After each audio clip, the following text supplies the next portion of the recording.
Hello, everyone, and welcome to the Process Podcast. Jenz, welcome to the Process Podcast. How you doing, my friend?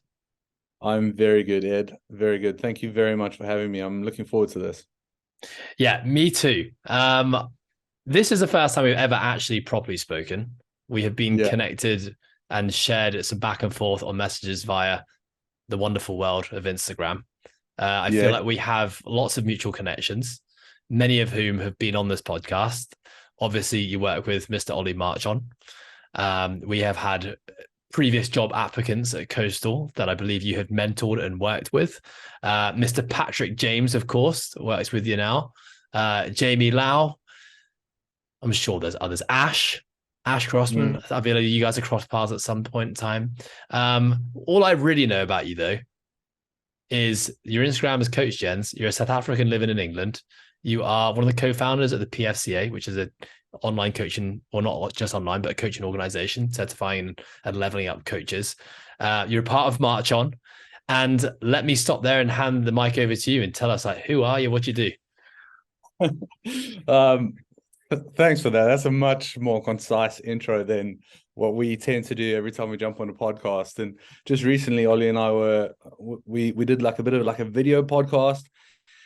And we started with our intro and we were like, oh, we really need to refine this because, like, does the whole story matter? Does the whole story matter? And sometimes the whole story does, depending on the context, but you also don't want to keep repeating yourself.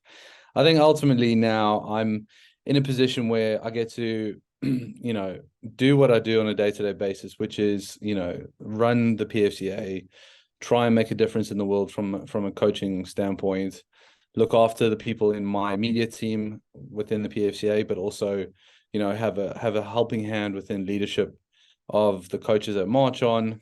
And, from a professional standpoint, that's where I'm at. From a personal standpoint, I'm a dad. I've got two incredible kids. My wife is my best mate. She's an absolute legend. So, just trying to be a great leader within that pack as well. And then just look after my own physical health, mental health, being able to perform well across both personal and professional. And in terms of like what that all means for me, it's just like just see how big we can take it, really. Like there's no limit. Just see as long as I can stay true to my principles and my values and have fun while we do it. That's what it is. I totally agree with you on the introduction part. I feel like when asked who you are to introduce yourself, I very quickly lean on like the professional introduction, which is really the career, but that's often such a small part of what makes a human being. And sometimes I almost feel in asking a question, it's not the right question to ask, but it's hard to know what question to ask on something like a podcast where it's like, tell the world who doesn't know you who you are, Yeah, it's funny. And I think sometimes like it's like, oh, do I need to give you all the context to kind of go, well, it's because of this that I can give you this answer. But ultimately it's like, well, let's have a snapshot of where we are today. And then maybe let's like paint a picture like, oh, but I remember when I did this 10 years ago, how it's like fed me to make decisions now, I mean, that's actually a big part of podcasting that I have like fallen in love with, which is like the connecting the dots as to what makes a person who they are, which actually ends up being a bunch of storytelling. So we're going to go down that route straight away with you, which is essentially like what has gone into making you the person you are today. My first question is, you're clearly not English and you're living in England. How did that happen? Oh, good question. So connect the dots. Being South African, being very much good across all sports, but I fell in love with rugby when I got into high school and ended up being pretty good at it. So took it really, really seriously. And what I mean by that was my life revolved around rugby, from being in the gym before school, then doing school, always had a rugby ball in my hand, after school, back in the gym, back into rugby training, just nonstop all the time. As I got a little bit older, so that was like 12, 13, as I started to approach 15, 16, I started to play for like the senior team, so like the under 18 teams and what have you. And I started to realize like, okay, I could do this. And even prior to that, so I played high level baseball in primary school, national level tennis. It was like I wanted to be a sportsman to some degree. I just didn't know which avenue it would go down. So lo and behold, rugby was like the thing. And I was like, this is perfect. I had a really short temper, so I could take my aggression out on others. It was fantastic. Anyway, so I then started to realize that the school I was at wasn't the school that was going to give me the platform to like actualize my potential. So I looked at different options, and I was offered a place to go to one of the best rugby schools in the country. It's called Monument, Hoërskool Monument. It's an Afrikaans speaking school. As you can hear, I'm very much an English speaking South African. So that was hard in itself. The language meant that classes were taught in Afrikaans, lessons were taught in Afrikaans, but your exam was given to you in English. That's how you had to get through school, which was crazy. Anyway, but going to this school was a completely different game. It was as if it was a full professional setup.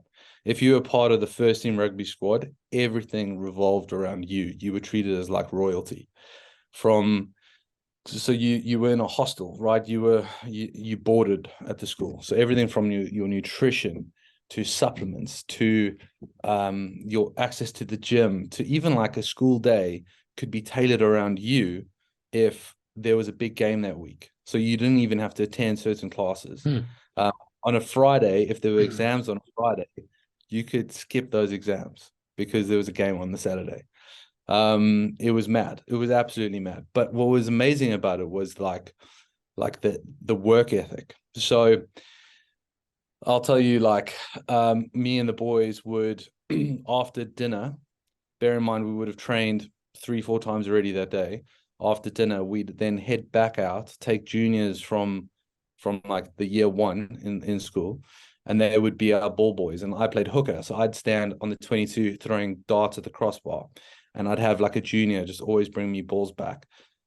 My friends were played like fly half fullback, so they'd be practicing the kicking, and we'd be there until the sun went down every single day. But that kind of like just doing the extras. Do you know what I mean? Like, I know you're that guy as well. Like that kind of doing the extras, like we were doing that since we were like 15, 16, 17 kind of thing. And I think that's definitely fed into who I am and what I do. So that final year in schoolboy rugby in South Africa is like, it's everything. It's like literally everything to you. If you took rugby seriously, you wouldn't be drinking like everyone else. You wouldn't be down the drinks and the drugs and all that stuff because you'd get tested and everything like that. So that year was profound. I made the team for the Lions. So I went to Craven Week, which is like this pinnacle tournament that's televised, and that's where the national team gets selected. And I had an incredible tournament, one that I was so proud of. Like I could hang my boots up and go, I did the best that I could, and it was incredible. And they chose the national team, and I didn't make it, despite having enough people around me saying it was like a favorite thing. Like it was definitely identified that was my pathway. And Ed, that fucking broke me. That literally broke me. I remember we got on the plane after that tournament to fly back from Cape Town to Joburg, and we had just found out they announced the team. And my teammate Clinton, who sat next to me on the plane, he also had an incredible tournament and didn't make it. We both cried on the plane because everything that we had worked for didn't come to fruition. And it was heartbreaking. It was like, well, what's the point? Like, oh, it was terrible. And that kind of steered me towards, I want to get out of here. I'm done with South African rugby, the politics, the everything. Like, I'm just done. So then I had a few offers on the table to come to England to play rugby, blah, blah, blah, blah, blah. But I couldn't get a visa. I couldn't get my visa in time to actually come over and play. So then I was stuck in the wilderness where I was like, do I stay in South Africa and play rugby, or do I just wait for the visa to come? Anyway, before the final day of enrolling onto university, I realized this visa is not coming anytime soon, and I best do a year. I best do this next year in South Africa.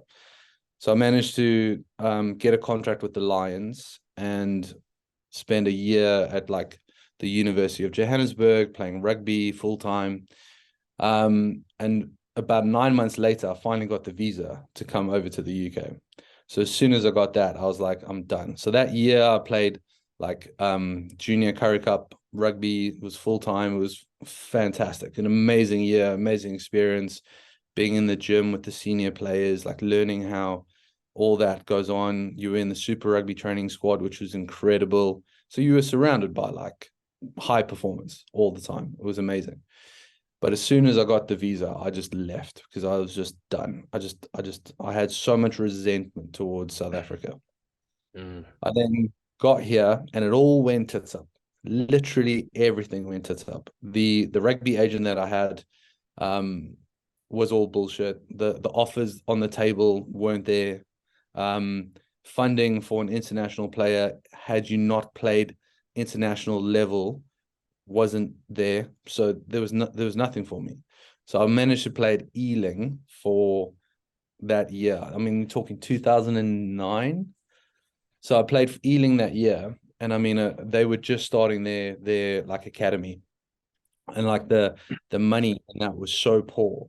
Bear in mind now I'm like 19 years old, 18, 19 years old.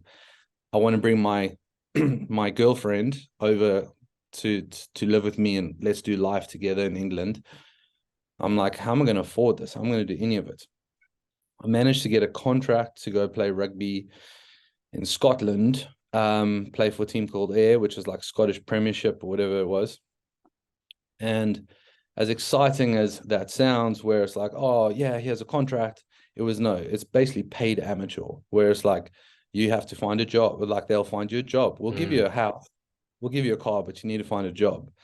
Anyway, it was the most furthest thing away from professional. It was like they expect you to drink most nights in the week with the team if you're going to be part of the team. The games were less quality than my like under 13 rugby. Like it was horrendous. And I got so depressed. Today I weigh about 105, 107 kilos. I got up to 125 kilos of just sheer depression, just hated myself.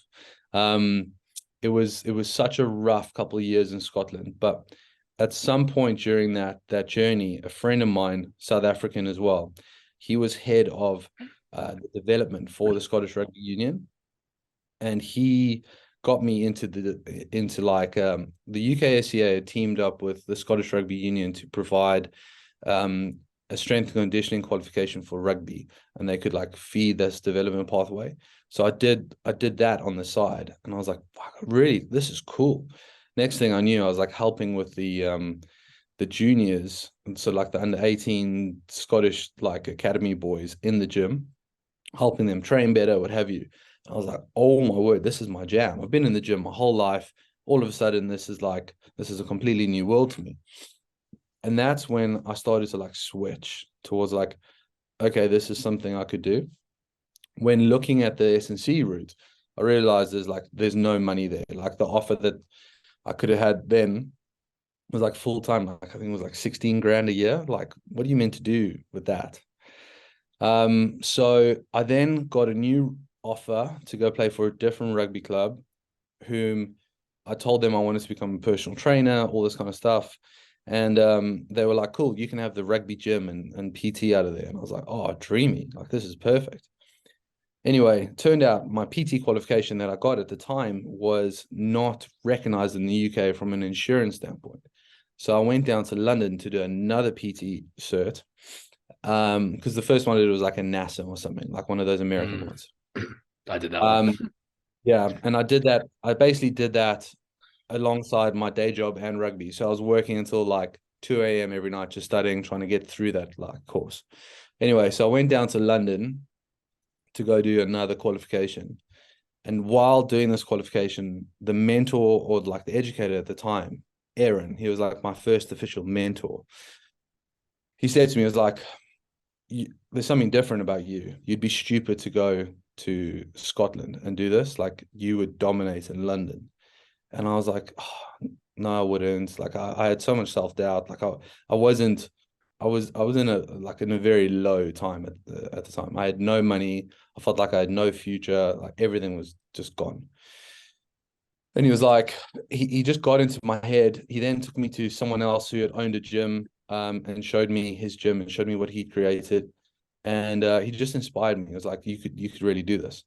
So I remember phoning my girlfriend, who's now my wife, and I was like, we're going to move down to London. And she was like, what? No, we aren't. I was like, we're going to move down to London. Let me tell you about it, whatever. She's like, babe, we have no money. How are we going to pay for rent? How are we going to do anything? I was like, don't worry about that. We're moving down to London. This is going to be good.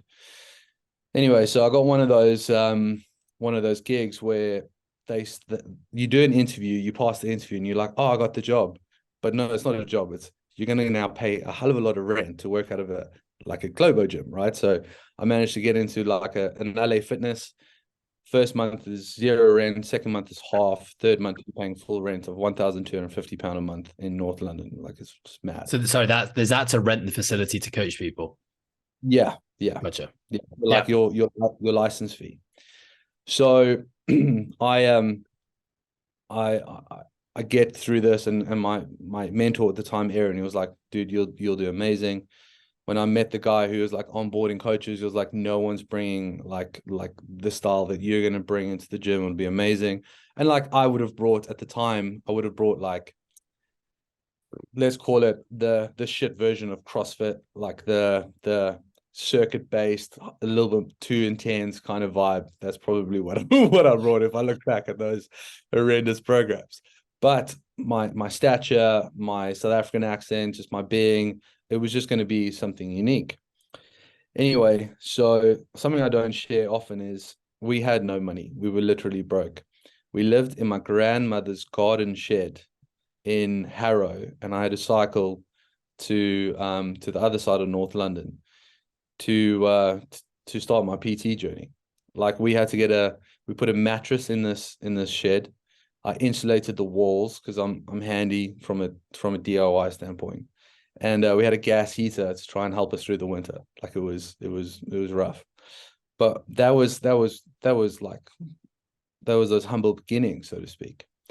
Anyway, the first few weeks of trying to get clients was the worst thing I've ever experienced in my life. I remember the first person I walked up to, I built up all this confidence to go and talk to this person, to be like, hey, would you be interested in personal training? Only for them to just go take her headphones out and go, could you please fuck off? All you personal trainers bothering me. And you got to bear in mind, Ed, there were 24 trainers in this gym. So it was like dog eat dog for fish in the water. So it was horrible. It was the worst 2 months of my life trying to get clients. I was like worried I was ever going to pay rent. Like it was so tough. And I remember phoning my mentor at the time and going, dude, this. I don't know if this is me. I don't know if I can do it. And he was like, stop trying to sell. They can smell the desperation all over you.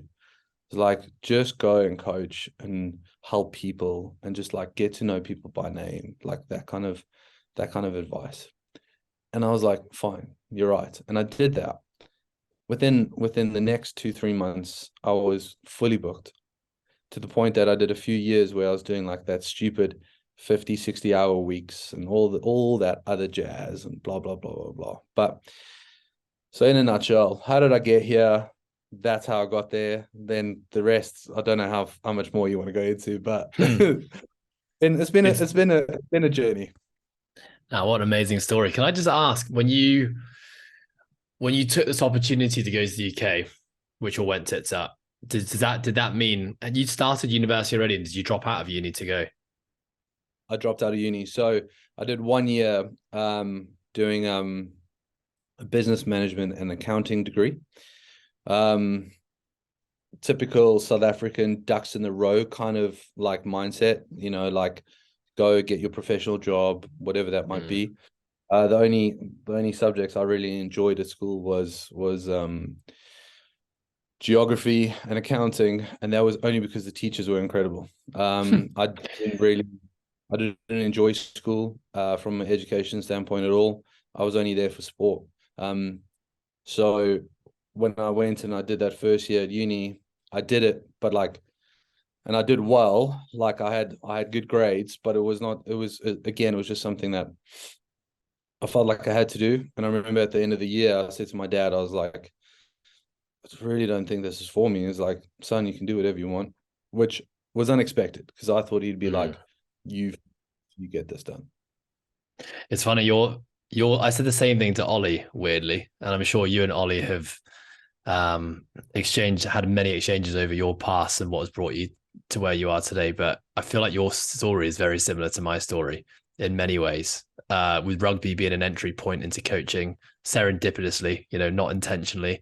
Your relationship with school, your relationship with university. It was like, for me, it was something I thought I had to do. And it wasn't until many years later, looking back and reflecting, I realized actually how hard it was to do it. But like the never give up, the grind through everything attitude that had been instilled for me from a young age, it meant that I was always going to finish it. Didn't matter how much I enjoyed it or didn't enjoy it, like it was going to get done. And to be fair, I never had the balls to ask my parents if it was okay to stop, because I just knew that within my family culture, quitting is just never an option. It's never something we do. So I just rather avoid the question and just get the job done. But something I do want to ask you about is, you talked about like years of depression in those early ages, or those early years of moving to the UK, and then moving into coaching, the self-doubt and the negative self-talk that you had. Are those things that you were aware of at the time, or are those things that you've identified in reflecting back on the years? It's a great question. And it's one that I know when I was in, I can answer it slightly differently. So I'm very self-aware, and I always have been, but my reaction would always tend to be overcompensating in the opposite direction. So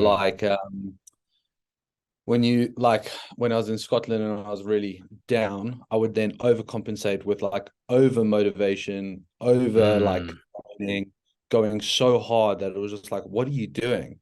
Like the kind of shit that you'd see on a YouTube video of motivation, and like, look how hard I am training in the cold and acting like this is so cool, So, and I'd always do that, and it was something that I've always done, and it wasn't until I actually did. Have you heard of a guy called Tom Foxley, Ed? I have not, no. So he runs a business called Mindset RX. He's a special guy. And in 2016, I hired him as a mindset coach. And so therefore, in reflection, I can tell you that I could see those patterns then. And what going through that had allowed me to learn was how I would go through high highs and low lows, but I couldn't really find this elegant kind of just cruise control kind of thing. Like for me, cruising was lazy. It was like wasting time. It wasn't good enough. Whereas in actual fact, that was the consistency that I needed my whole life. And it's the same with my training. Like my training would have been like super intense to a point that then I'd be floored and I like have no motivation for like a few days, and then I'm like, oh, like overcompensate again and then drop down. So I was very much like this roller coaster, which that I had no perception of. I just thought like, oh, I was high performing because I could high perform, but I couldn't high perform consistently. Which meant that it wasn't high performance. It was just like a bloody yo-yo. So working through that and like really understanding on a deep narrative, like all the stories I was telling myself, I was like, there's no compassion here. There's no self-love. There's no appreciation for like delayed gratification. It was all just like instant this, instant that. How am I going to react to this? And like, I thought that reaction was like passion and like showing the kind of intensity that I could bring. But, intensity is meaningless if not consistent, right? But I'm curious, in 2015, not many people were talking about mindset. Not many people were talking about mental health, emotional intelligence. Yeah. soul searching, whatever you want to call it, and, even you saying as a youngster that you were hot headed, from what I see in the content that you create and the conversation I've had with people who know you, is that you are a calm, collected, deep thinker, which is what really attracted me to having you on this podcast and I guess connecting with you on Instagram. And so to hear about you being hot headed as a youngster, there seems like a bit of a disconnect compared to the person that I'm speaking to now. But then also, to have take the ownership to then go and seek a mindset mentor or a mindset coach in 2015. I don't know. I feel like not many people would be doing that back then. So, you know how people go do an ayahuasca retreat to like remove your ego, right? Yes. Scotland was my ayahuasca. It completely tore me down to the point that I was in this, as the teenage rugby player, I thought I was fucking God's gift to a lot of things, whether it was rugby, girls, just everything. I was so arrogant. And just in telling you the story of like, I thought I had that like under 18 SA like jersey in the bag, like that shows how entitled I felt with a lot of that shit. So when I went through that time in Scotland and pulled myself out of that hole and getting qualified as a PT and all the rest of it, that was a humbling period. And then during the first few months in London, that's when it really tore me down, like really, really tore me down. So it was largely through that I realized, and that's a little bit more reflective in terms of how much the ego was removed, but that was quite big.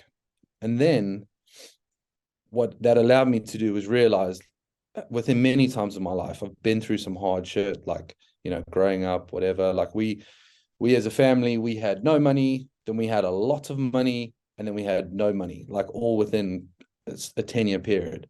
When we had a lot of money, we lived in a beautiful house and we had all these, my parents had all these friends and everyone would come over for dinner and it was just amazing. And then as soon as like business turned for the worst, none of those friends we've seen. We lived in 12 different homes across like a 3-year period, living like cheap rent, really far out of Johannesburg, to trying to live in relatives. Like it was horrendous. So I've been through hard times.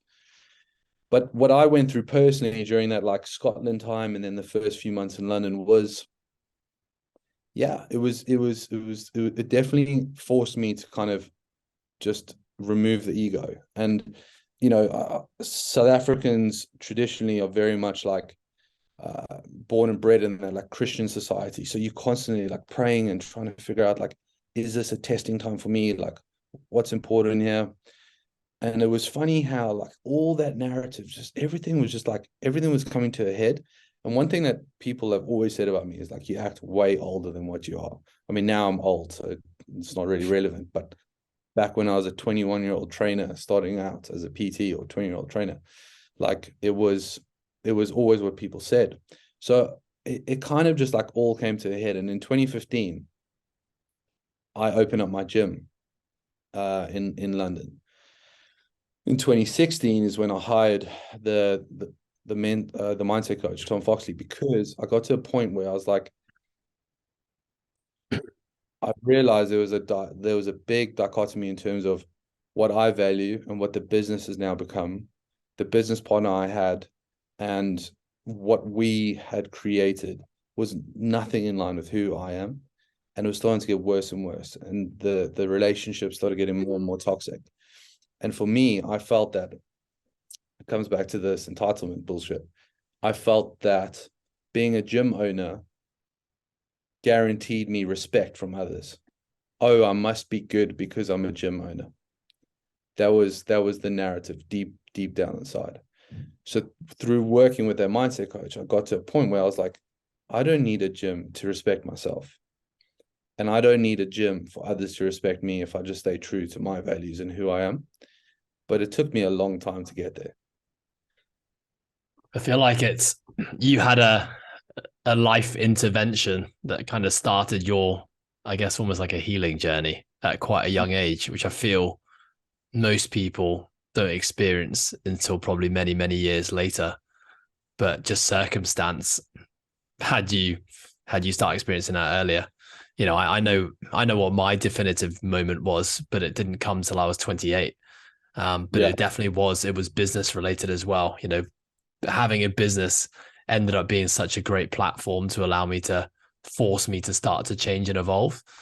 But I'd like to go into talking about this gym of yours in 2015. Hold on. Sorry to interrupt. What was your definitive moment? You can't just say that and then skirt around. Oh yeah, I forgot this is a conversation.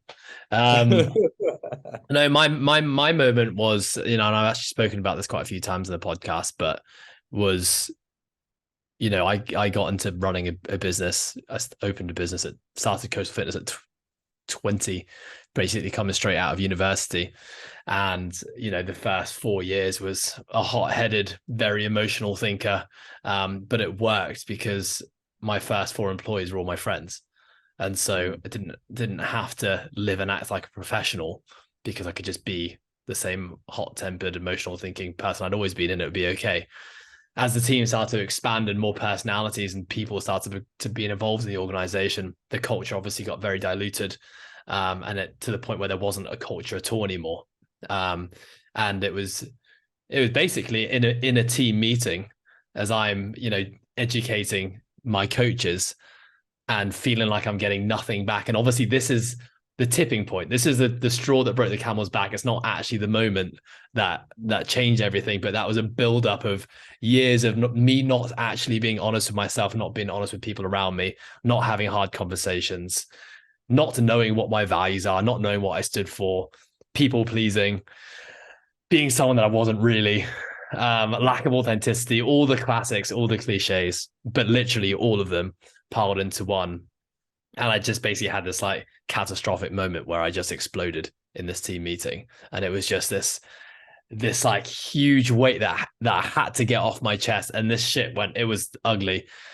And it wasn't just a couple of minutes. It like lasted over an hour, and it was just like berating and calling people out and, you know, being face to face and having very uncomfortable conversations. But it was just like, I'm on fire right now. Nothing can stop me.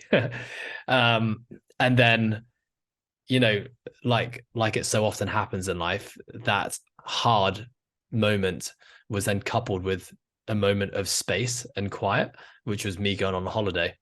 And the holiday allowed me time to reflect and think. And I read my first ever self-help book, just coincidentally. I was gifted it by someone I knew. And that is basically what kickstarted the whole journey. That book was like, holy shit, that's me.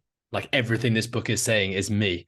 And wow, there's a way that I can be different. There's a way that I can change this. Like I have the power to change, and I want to change because I don't want to have to deal with that ever again. And that was basically, you know, 2017, I think it was.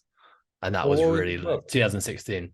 So the book was, and that people always ask that question, what was that book? And every time I say it, everyone's like, never heard of it. And I've never heard of it since, but it was a book called The Advantage. And it wasn't really, The Advantage. Yeah. It was it's a book more based on leadership, but intertwined in the book, there's a lot of, information on just like the person or and but it was the first, like I'd never read a self-help book, I'd never read a leadership book, and it was just it was what I needed at that exact moment in time in my life, and it just spoke to me. And then, you know, that just set me off down this crazy rabbit hole for years. 2016 actually, for years of just more and more self-exploration and just like, give me more. Like this is, and you know, seeing the immediate impact that it was having on my life and the relationships and ultimately my business, it was like, you know, this is just the start of a never ever ending journey. Yeah. Oh, love that. That's a great story. I had one of those moments too. When I owned and ran that gym. So yeah, that's interesting. Please share. So I think you were going to ask me something about the gym. I just wanted to ask. Yeah. So what brought you to the point where you transition now, or you make that decision to go from being a coach in a Globo gym to now deciding to open your own gym? Yeah, great. So standard thought process that all trainers have, right, is like, all successful personal trainers have is like, I've finished personal training. Where to next? It's natural progression. I was making a hell of a lot of money out of a pure it's a pure gym now, an LA Fitness. Life was pretty good. Obviously very busy, not really running a business, just have loads of hours that I need to honor. And I was like, I really want to open up a gym. And coupled by, when you work in an establishment like that, you don't have full freedom, right? Like, you have to wear their uniform, you have to play by their rules, you might have to share kit with other people, and you get to a point where, like, I'm better than this, like, I can do better. So I actually attempted to open up a gym several times, literally like 4 or 5 times, where it all failed, where it was like, didn't raise enough money, or didn't get the right business partner, or like the heads of terms and the lease didn't work. And there were multiple occasions where this happened. Anyway, and then one day before I flew out to SA to go for a little holiday, a member within the gym was like, hey, Jenz, I hear you're looking for a place. I've actually got a building. And I was like, oh, do you? So I went to go see it, and it was his dad's property around the corner. And it was like, look, I run a business out of here now, but the business is not going anywhere. Why don't we go into business together? I love personal training. Like, you could train me up and we could open up this thing together. So it was a perfect entry point to go in. Awesome. So I remember drawing it. I still have the image somewhere on my phone. I drew it on my notebook, what the design would look like. So picture a very basic rectangular building where it was 22 meters long by 6 meters wide, like literally just basic. But I had drawn in there rigs down both sides, platforms within each like station, and it would just be like the perfect mix of like S&C meets a little bit of CrossFit. CrossFit was just about like coming into London, like you could kind of see things popping around. I was like, oh, this is going to be a perfect facility. Anyway, we struggled so much to raise enough money to kit it out, to eventually me just getting a personal loan to start it. We had to gut the whole place, make it look pretty, whatever. It was very cool. And then the first few months was really interesting. It was the same mistake that I see so many gym owners make today, where it's like, oh, we're going to run classes and we're going to do PT, and my PTs can pay rent here, and it's going to be fantastic and everyone will be happy. And if you build it, they will come. And I did all those mistakes. And it wasn't until like 6 months in where I was like, okay, me being a good personal trainer in a Globo gym is not the same as me being a good gym owner. Right now, I'm a shit gym owner. Like, fine, I've got a good product, but I have no way to get people here, and insert all the rest. So I went on my first ever like business mentorship, a guy called Chris Brown.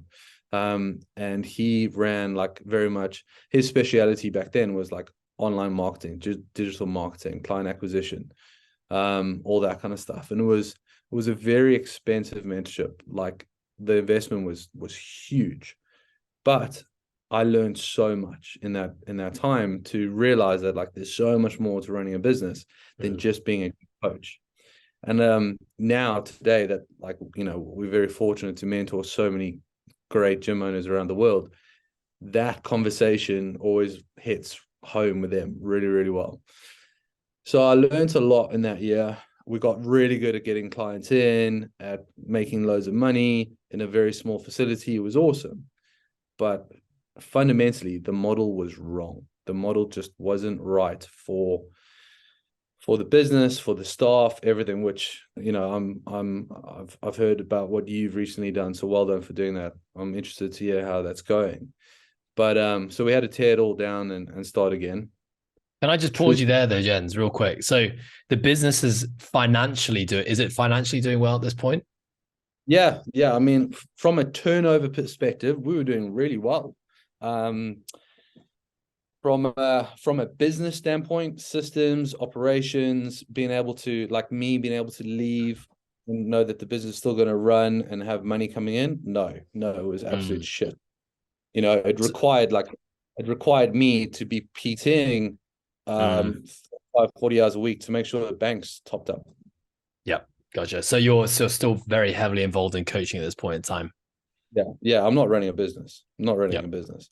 Gotcha. I've got clients coming in, but I'm just a glorified PT, which is like, that's the best description. It's like you're still a personal trainer, except your overheads have gone from like £1,000 a month rent to the gym to now thousands of pounds. So yeah, no. No, went through the exact same process. So talk me through this tearing down process. Yeah, what did that look like, and what did you rebuild? So Ollie and I, Ollie and I met playing rugby together. We got on really, really well. Both personal trainers. We're both on the journey to open up a gym. I think I opened up my facility maybe 9 months prior to him opening up the original MARCHON Athletic. So we often shared stories. We compared programming. I'd visit him, he'd visit me. It was really, really cool. It was really nice that like we were both on a similar journey. Anyway, he was quicker to realize that model was wrong, and he tore it down and did it properly. He went to that like SGPT model, everyone employed, blah blah blah. Where what we did was we tore it down. We put everything in place, but what I should have done was got rid of the 2 coaches who were my friends that I was looking after. And I didn't have balls to do that.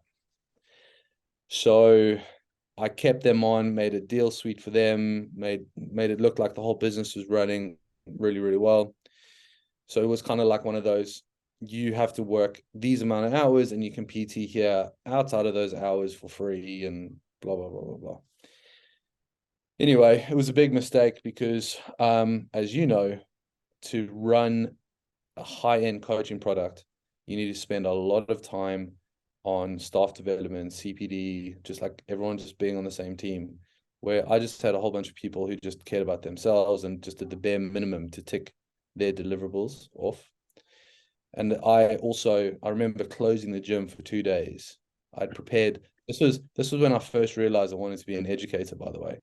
I went and prepared like a syllabus of like incredible teachings for 2 days. I closed the gym for 2 days, and I went on a massive blackboard and I just waxed lyrical on like our philosophies, our values, how we're going to coach, why we're going to coach, why I think like this, how we can feed your intuition, blah, blah, blah, blah, blah. And like I went crazy. And for like 2 weeks after that, everyone's coaching quality was like that much better. Like I'm exaggerating. It was really good, but it was like so novel that like immediately they went back to like just shit quality and just taking the bar. And I was like, these people don't give a shit. And I remember just losing my shit and then kind of just trying to come to a place where this is going to work. And I was too stubborn. I thought I could change them. So I was like, I'll just work harder on changing them, what have you. Whereas what I should have done is just gone, this isn't going to work. I eventually hired someone. Now this would have been my first full-time employee. And she was like a blessing and a curse. She was the reason why I got rid of the gym. Now, reason being, she needed a lot of training. I was too busy still personal training as well. So trying to find time to nurture her and educate her was really, really tough. And then if I had something to say to her from a critique standpoint, my business partner would go to her and be like, don't worry about what Jenz is saying. Like, it's fine. You're doing great. So it like started to get really, really bad. Anyway, fast track, a lot of details that aren't really relevant. Got to a point where I decided the PT income that I was making, that I was putting into the whole pot, I was going to pull that out. I was going to worry about me, make sure the business is running fine. And that's how it was going to go. And that was like, because I'd started to get resentment within the business. Mm. And that caused more resentment from everyone else, going like, why is Jenz always fully booked? Why can't I get clients, everything? Because I couldn't give a shit about anyone else.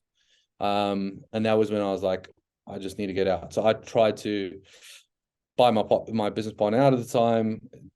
We couldn't agree. So then I just got bought out and walked away.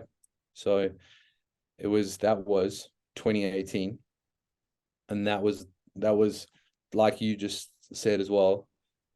I then took my wife and my son to Mykonos for like one of those kind of holidays where you're like, I'm just going all in. And it was the perfect mental reset to just be like, now what?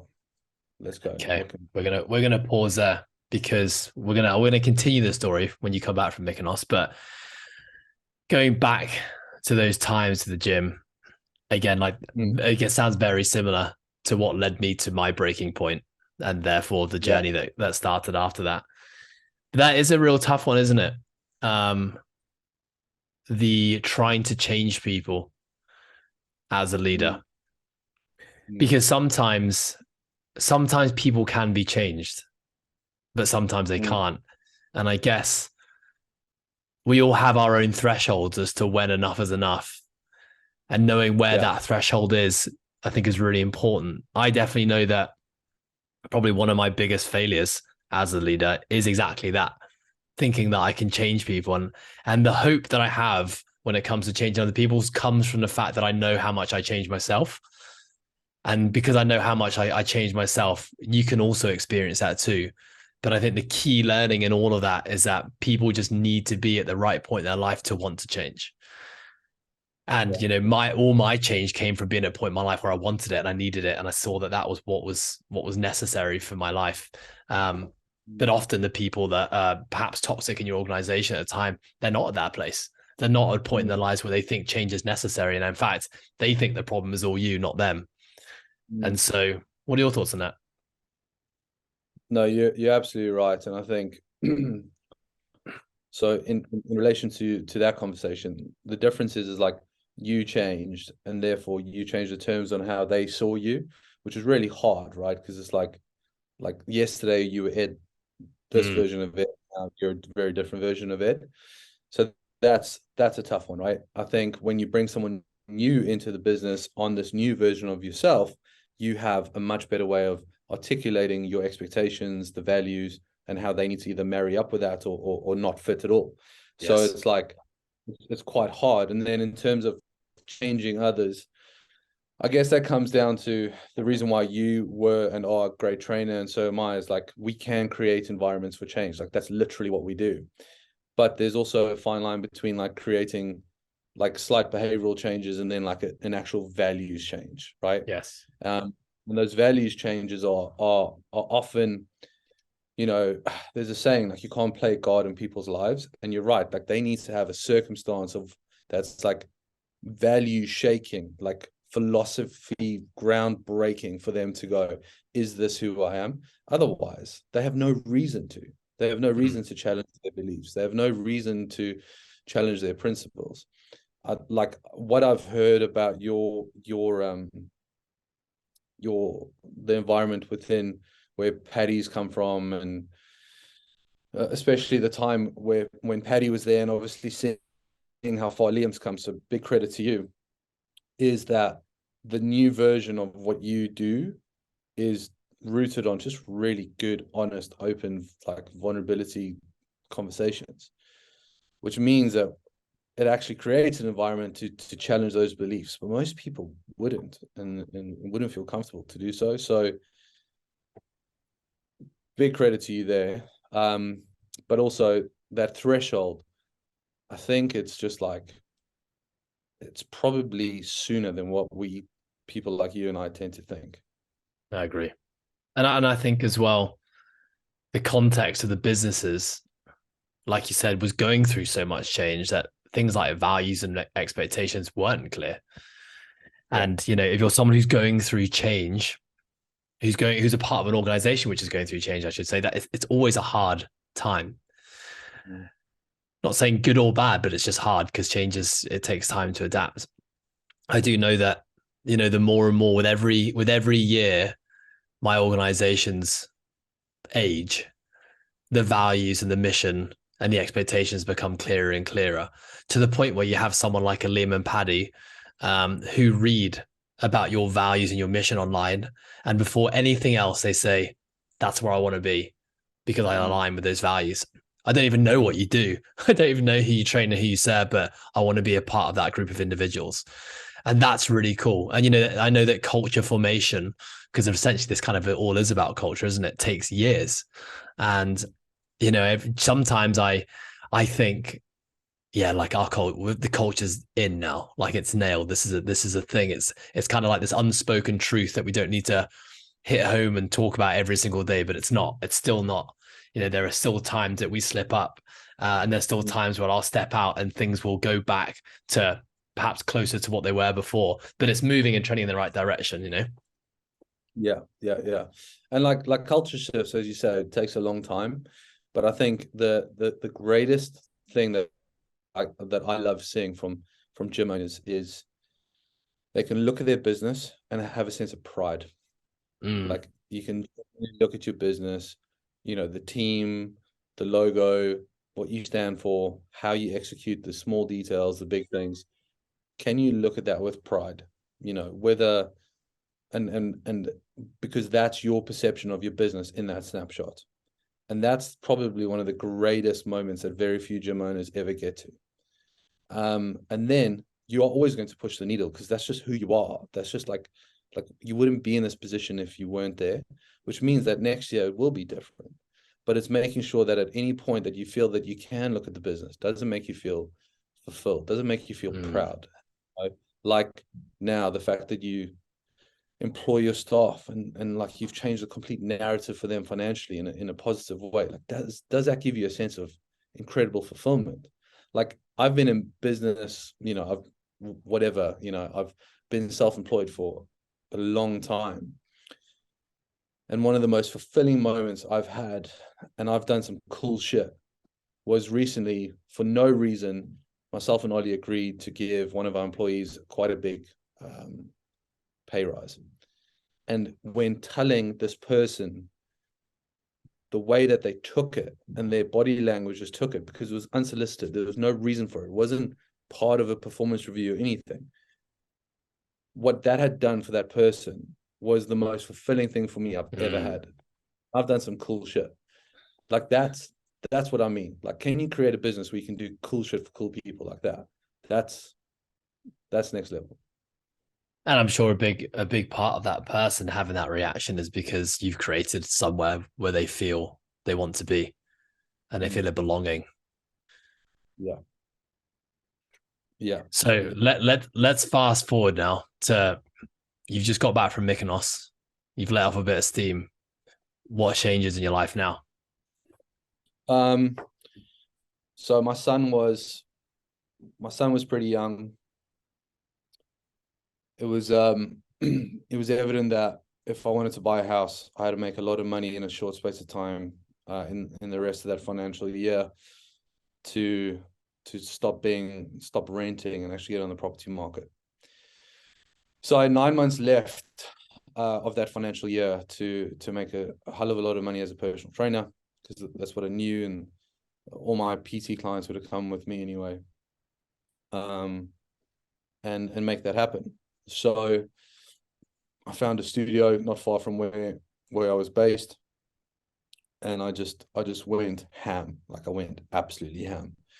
I hustled. I made a hell of a lot of money as a personal trainer in that short space of time, and was able to buy a house, which is just incredible. So, my family home, which was amazing. So sorry, Jenz, so you'd basically gone back to kind of where you'd started. You'd sold your gym, gone back to, yeah. I went to a PT studio. So literally like, 1,200 square foot space where there was like 3 other trainers paying a rental. Gotcha. where Louis Pap is now. Yes, gotcha. Yeah. So so basically that was me, just head down. But also that was when the SEA, so that like what Liam had come through, that's where the SEA was first born. Because Ollie and I, I'd shown him the syllabus that I created for the team, the one that was like really good. And he was like, this shit's amazing. And then we were talking about how every trainer like us looks at the shit trainers in the industry on Instagram and like, oh, look how crap this guy is, and look how shit he is, and look how he's doing that all wrong.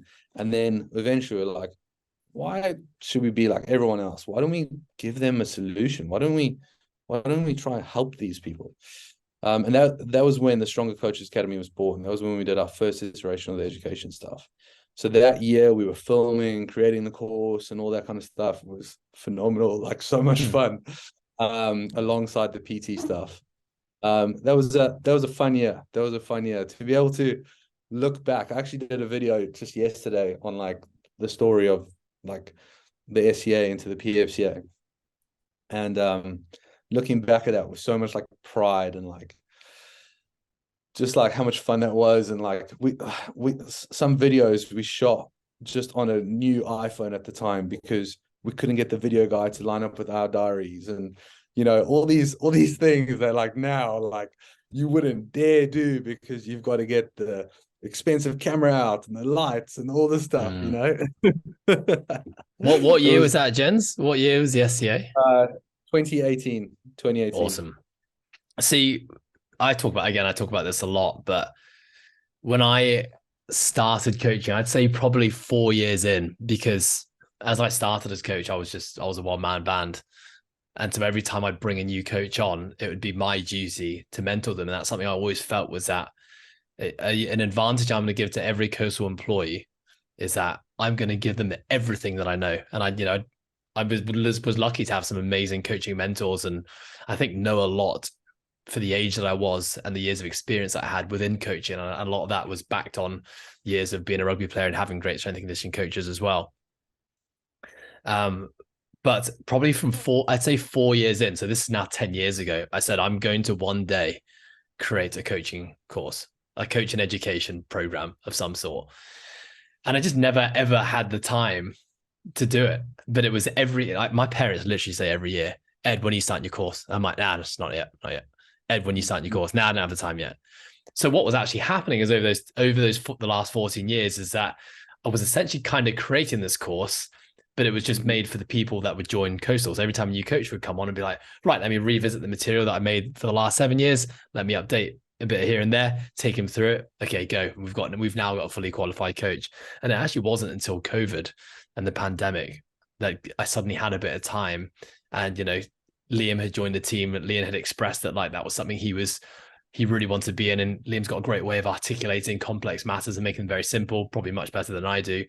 And I was like, I don't want to just do this alone. If I can have someone to do it with me, that would be a lot more enjoyable, because I know there's a lot up here that I want to get out. And like 50 hours, just me and a camera is like, that wasn't really enticing me. So yeah, we're finally, it's so cool to hear about your story with the SCA and making that decision to just go ahead and do it, whilst also grinding and grafting away as a coach. Because I'm just at that point now, where I finally said, right, let's do this. Like, no more waiting. We've got this opportunity. Let's go.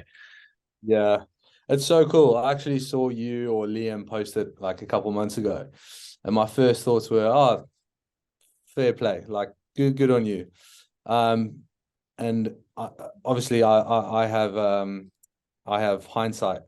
It's like one of the best things is that you don't really know what you know until you go and you put it into a course. And then look at it and go, that's great. And that's amazing. I know so much, but then how do you make it useful for the coach? So like I'm now, a few years into doing a few courses now. And at the moment we've gone and torn like our pinnacle course, the FFC course, we've torn it right down, and we've gone and done another one because there's like a 1 and a 2.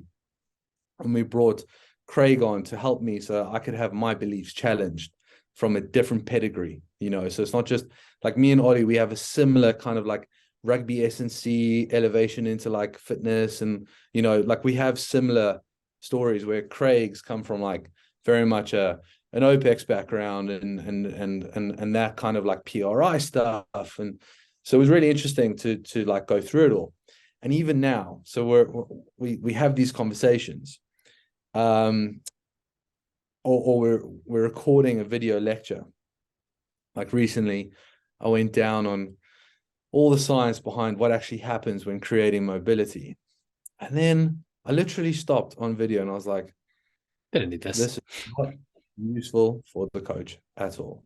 This is a pure flex on me to just be like, oh, look how much I know.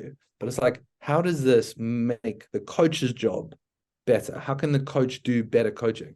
And there's been many moments of that where now Craig and I have this like look that we give each other where it's like, is that useful? No, calm down, stop it. Yeah. But we've had many of those moments as well. Yeah, it's great. Honestly, it's, you don't, there's a saying, I don't know what it is exactly, but it's like, you don't really know that subject until you teach it, right? And that's when you really get to show that like it's something It's really cool. Jenz, tell me about the PFCA and how did the PFCA come to be? So after we did the Stronger Coaches Academy, which was phenomenal. It was a fantastic first year. We impacted quite a few coaches that year. Very on paper, very, very profitable year. But we set out to like raise the standards of the industry and make quite a big impact. That was the mission. And what it had turned out to be that first year was like, this is just a cool, cute little lifestyle business. And it wasn't really going to make the impact that we wanted to make. Like we wanted to like literally shake the ground of like the UK coaching scene. So we realized that the Stronger Coaches Academy wasn't a strong enough brand to take us through. It was just cute. It was like a nice little flag to wave. Whereas like the Professional Fitness Coaches Association would have just had a little bit more, gravitas. Eventually. We reinvested everything in, and we also realized that like a mentorship where it was all based on the relationship with the coach was going to be a bottleneck as well. As much as it's required and a lot of people need that type of environment, from a scale and impact point of view, from a meta impact point of view, like we could have and should have done better. Hence why we came up with the FFC. So that was always the plan. But then what then led, thanks to COVID and all the rest of it, was we didn't realize how quickly everything would grow to be in a position where, sorry, do you still have me? Yeah. We didn't realize how quickly everything would grow from a business standpoint, from a mentorship standpoint, from everything else. So COVID, we did a free course for coaches just to help them through COVID. We had 400 people tune in live onto these Zoom sessions, and we're like, awesome, what? They were begging for mentorship. So we're like, the mentorship as part of the strategy had been laid out. The mentorship was going to be like the last thing of the puzzle. We ended up bringing that up to the front, and then that grew very, very quickly. We started off like looking after PTs, and then lo and behold, we were taking these PTs and helping them open up their first gyms. And then Ollie was looking after some gym owners on the side, and he was like, no, let's bring these gym owners in. And so now we specifically focus on education for the personal trainer. So like higher level education. And then our mentorship is for gym owners or aspiring gym owners looking to create the best coaching team and coaching product. Like that's what we do. But then within all of that, entered into like this level 3 education space. And long story short, for us to change what the personal training qualification looks like in the UK is pretty much impossible. So we found an awarding body that would let us do the syllabus that you need to do to tick the box, but also teach what we believe is most necessary to give the coach the skills to coach from day one after qualification. So that's what we ended up doing as well. Now that's just grown like crazy because we're the only ones in the UK that actually teach you how to coach, how to see movement, how to assess movement, and how to physically help people rather than just like, here's the yellow pin, pull it out. When you're on a treadmill, find the red tag, put it on your t-shirt. Like that's what those courses do. No one's doing what we're doing. So now all of a sudden we've had all these different arms to the business where we've got, at the start of your journey, we have your ticket to start your apprenticeship. So your level 3 qualification. So we can start there. We then have this business mentorship, which is that thing that loads of coaches really struggle with, where it's like, who am I? What do I stand for? What kind of trainer do I want to be? And what are the systems that I need to have to resemble a professional business? So that's just like a must do. And then we go to FFC 1 and FFC 2. And that's just like, we called it functional fitness, or the FFC, the functional fitness coach, only because it was just really clever marketing based on the fact that everyone thinks that what they want to do is functional fitness. Whereas, in fact, you and I both know, to coach the individual, you might use a functional fitness type exercise. You might put them on a leg press. Doesn't mean it's any less functional or not. Do you know what I mean? So at the core of what we do is just really, really good coaching. It's just making sure that within fitness and where coaches think that they want to go and where the industry's going, that we could meet the industry where it's at. So the gym owner mentorship's really cool. And our next kind of play, so to speak, is to really dominate the independent gym side of things. So it's like, it's you, the leader, your team, how they get remunerated, how they get developed. We will help you develop your staff, and in turn create the best coaching product around. So that when we look at the PFCA gyms, we're not just like, you'll never see us share how much our gyms make, even though they're the most successful gyms across the UK and further afield. We'll never do that. What we care about is look at their team, look at their culture, look at the impact that they make within their business that is unique to them. Like, that's what we care about. It's a much longer play because it would be so much easier. Like, here's the sales process, get clients. That's not our game. We want to just create incredible like coaching products, because I care that, you know, if a friend or a family member were to walk into a gym that's been like developed through us and our ecosystem, so to speak, our learnings, our philosophies, that there's a potential for much better impact. And that's what I care about. If that's compared to some of the shit that you and I both see on a day-to-day basis. Nice. Very inspiring. Very inspiring. I feel like, you know, we are entering a path very similar to yours. You guys are just a lot further down that. But it's a very cool story. What is your time? Like, where does your time go these days? You know, I see you're wearing a PFCA shirt right now. I feel like, are you still doing any coaching at the moment? Hands-on stuff? So yeah, it's a good question. I'm in that re-identification phase of my life. So like what's my new role? So since bringing on members of the team, I'm having to relinquish things that I do that I would normally have done, things like that. I'm having to kind of manage people a little bit better, guide them, lead them, that kind of stuff as well. My day-to-day is really cool. Like it's very much creative. I need to market, I need to sell, I need to service, I need to support people, everything. Ollie and I work very closely together on a day-to-day basis. So we're talking things, MARCHON, PFCA, whatever. Like everything's just one and the same. Like we're moving things at a fast rate, but we're having fun while we do it. We're training, we're having a good time. From a coaching standpoint, so I've recently found this out about myself. So Coach Jenz, this title is definitely Coach Jenz, but I've used fitness for 10, 12 years as the conduit to help you reach your potential, whatever that might be. But in actual fact, that's just one of many things that I do. Like, I will help you from a business standpoint, a leadership standpoint, whatever. I'm just the guy that can help you actualize your potential. So ultimately, like, coaching for me is conversations. I have conversations every day. So I coach all the time, like, which is fantastic. From it on floor coaching within MARCHON, within our sessions, we never not helping each other, like just fixing little things, always having eyes on, which is so much fun. And then when we deliver seminars, that's where I get like my real flex on. Like that's when I like really that's your flow state. Oh, so good. It's so good. Like I love that environment so much. Recently had Paddy join me, and to be honest, that was like I've done a lot now, 20 at least, 20 plus.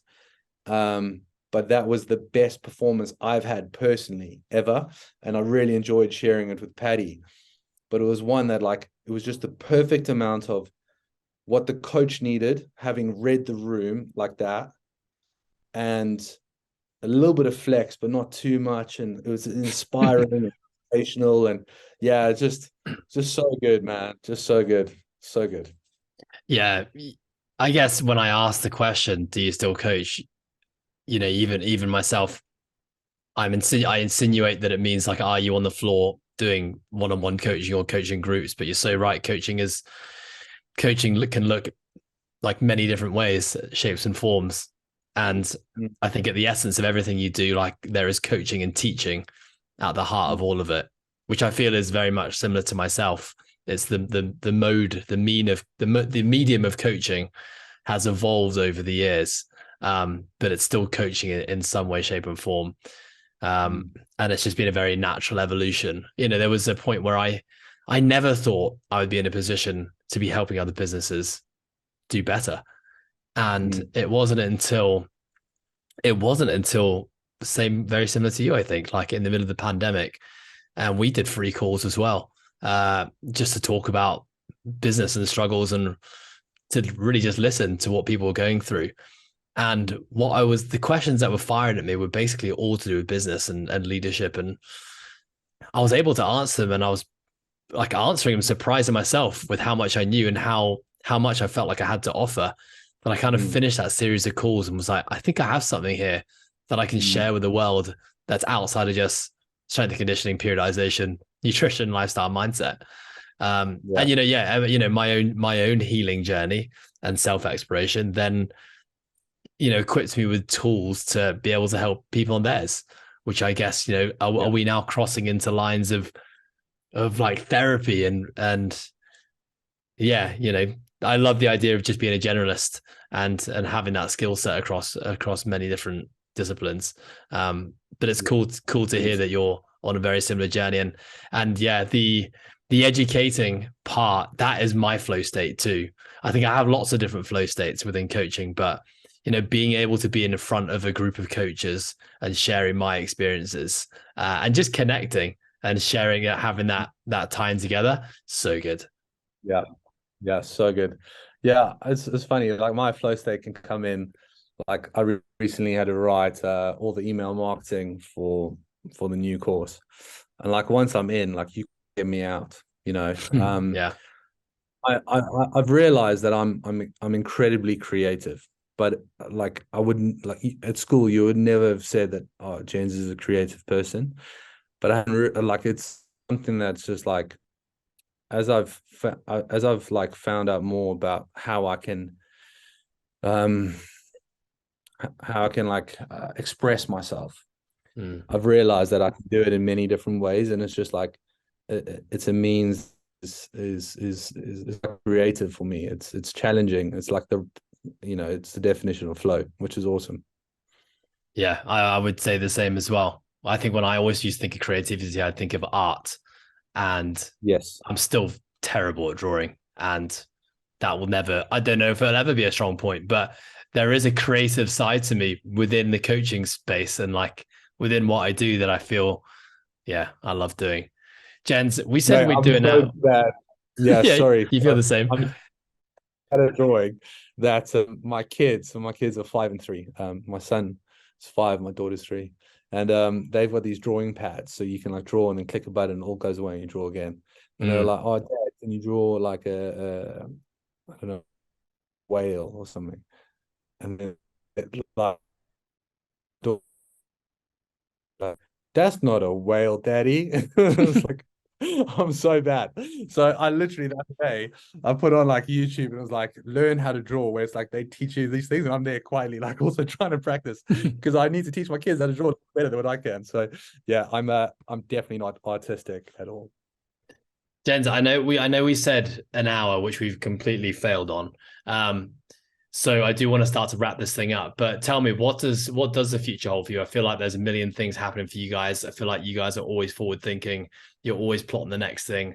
And I think something both you and Ollie said is you just want to realize this potential that you have and just like use this time on planet Earth to do all that you can possibly do. I feel like that's something you both resonate with. Would you say that's true? 100%, 100%. Well, I'll tell you what's definitely in the immediate future is a part 2. So we need to do a part 2 for sure. Yes, we haven't talked anything about coaching. Yeah. So let's do that. And yeah, God knows where that hour and 20's gone. But do you know what? The release of our new course is imminent, around the corner. That's a big focus for us. It's been massive. So everything's kind of gearing towards that. Next year we want to just want to push the PFCA in terms of our ability to just make a bit of impact, dominate that independent gym side of things, see what we can do in just terms of changing the perception of what it means to be a professional coach. Like that's really important for us. Within the MARCHON PFCA world is just, we care about making a fitter world better, made by MARCHON. So making that impact, seeing how well we can do from this tech side of things, having invested into the app and just take our team up to their best levels of performance as well. So just everyone elevate. I personally want to spend better quality time with my kids in the next the next kind of like focus for me. I've been very much busy that I just need to like find that balance again. It's something I would tell others to do and easily like sit on this side of the computer and be like, oh, you should spend more time with your kids. But it's something that I need to find that working balance. I've found it quite hard since the team's grown and I'm feeling like I can't really walk away or do anything. So that's important for me. And otherwise just keep having fun, like waking up isn't a problem for me. Coming to work, seeing the people that I get to work with, and that's all just fun and it's a privilege. And as long as that stays there, then the score is just a score. The way I see like the income side of things or the business side of things from a turnover perspective, I just see it as like runs on the board and I'm going to bat for the team. Like, what can we do? How hard can we push? Like, let's see what we can do. Like, what's the worst that's going to happen? What's the worst that's going to happen? As long as you can try stay true to your values on the way there, then we're good. As long as you're not selling your body, so to speak. It's quite ironic within fitness, but you know what I mean. Yes. Yes, I do. Well, Jenz, has been an absolute pleasure hearing about your story. There will be a part 2. There's much more to dig into, and really inspiring stuff, honestly, from my end. Just seeing what you guys are doing, I find it very inspirational and it's very motivating to me to want to keep on doing everything that I can as well, because ultimately we're part of the same movement, which is, leveling up the world. And, we know that starts with coaches and gyms, and the ripple effect that has onto everyone else is an amazing place to be. But yeah, and the content that you share as well is awesome. So keep everything up, keep on being you. Really appreciate your time. And yeah, I'm looking forward to connecting again. Thank you, man. And I'll just say one final thing from my standpoint is I have a lot of respect for you. I'm glad we finally had to have this conversation. But even from just how you hold yourself as a leader, how you look to develop your staff, I've even told some of my high performing guys to follow you and just watch you and take inspiration from you because I hold you in high regard. And having had this conversation, it just solidifies my opinion on you. So Thank you. And you keep doing you as well. Legend, Jenz. All right, buddy. Till next time. Till next time.